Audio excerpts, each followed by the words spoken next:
بسیار آدم ها آمده به من شکایت میکند. با زنم دوستم زنا کرده است میگوید.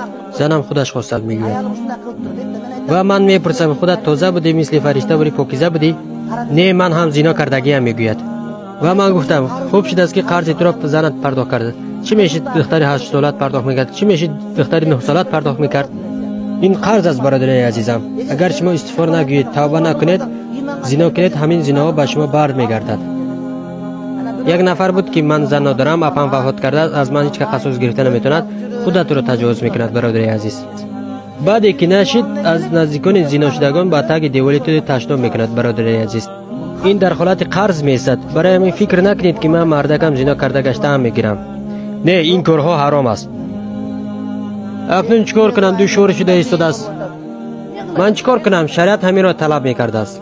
میگویم به همون کسان